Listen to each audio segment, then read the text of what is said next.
बिस्मिल्लाहिर्रहमानिर्रहीम अस्सलाम वालेकुम भरावाओ की हाल चाल है ठीक ठाक हो जनाब सही शे ठीक है। इस टाइम वेख सकते हो तुसी मौसम कितना खूबसूरत बने जनाब। अज जेड़ा साढ़े कोल बारिश हुई है, खूब बारिश हुई है और माशाल्लाह बहुत सारा खूबसूरत जो मौसम बनया वो मैं तुहानू जनाब विजिट करान जा रहा। कैमरे नूं ज़रा माइनस ते लैके चलदे हैं। आए हाय हाय हाय हाय हाय वधिया तरीन मौसम जनाब बनया पे है। वेखो मैं चवां पासे तुहानू विजिट करवाना। वेरी नाइस माशाल्लाह माशाल्लाह। जनाब जेह्ड़े न्यू हो मेहरबानी करियै कोशिश करिए कि सब्सक्राइब चैनल कर छोड़ो और ज़रा नज़दीक होन चलते हैं। कैमरे बहुत दूर तक मार की जनाब, चेक करो माशाल्लाह माशाल्लाह।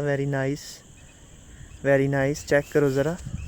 फिर वापस हम दिया जी बेटा। किस परिंदे ने अंडे दिए हुए हैं बताओ और दिखाओ।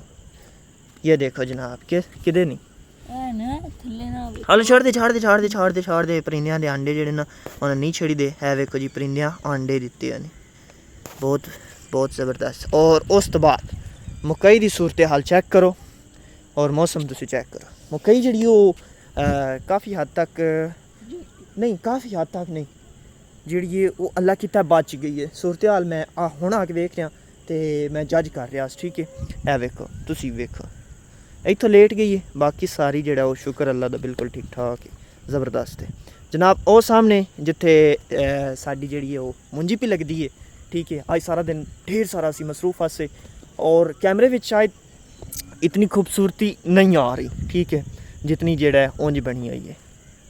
मौसम चेक करो तुसी। ऐं दा मौसम जेड़ा ना वो बंदियां नूं वेखने दा ढेर सारा शौक हुंदा है, ढेर सारा ठीक है। थोड़ा जूम करते हैं, अगे चलते हैं, थोड़ा फोकस किया। होए होए होए जनाब हुण बंदियां नूं चाहिदा कि गधार कर देने, मुनियां शुनियां ला छड़नियां क्योंकि मौसम ही अजकल बारिशां दे बने हुए न ते मुनियां लग जान बारिशां विच ते ओही बेहतर है। ਜਿਹੜੀਆਂ अजकल जनाब ਜਿਹੜੀਆਂ सोलर प्लेट लग गई ने ना इन्हां दी वजह तो जिमीदार बंदे का थोड़ा साह निकल पाया। अगर उस डीजल लैके साड़ना होंदा ना कसम रब दी वो साहना मैं इंजी चंगा मैं कोई नहीं फसल लानी मुंजी वाली क्योंकि ये पानी की ढेर सारी जरूरत पौंदी है और पानी जेड़ा निकलदा ट्यूबवैलों विचों ट्यूबवैल जेड़े न वो या मोटरां ते चलदे न पीटरां ते चलदे न ठीक है। तो जे पीटर चलाने पै जांदे हुण पीटरां दा ऐसा दौर जा रहा। अगे काले इंजन होंदे आन ते उस तो बाद फिर पीटर आ गए ठीक है। पीटरां तो बाद हुण जनाब मोटरां आ गई। मोटरां तो बाद वेखो की आंदा वाह वाह वाह वाह वाह वाह। सूरज गरूब होते हुए आपको जनाब दिखा रहा हूँ इस टाइम। बहुत प्यारा लग रहा है, सूरज बिल्कुल नीचे चला गया हुआ है। चेक करें सर, वेरी नाइस। चलो जनाब बहुत बहुत शुक्रिया, आज का मौसम आपको दिखाना था तो जनाब सब्सक्राइब करें और कमेंट्स करें। थैंक यू सर, अल्लाह हाफ़िज़।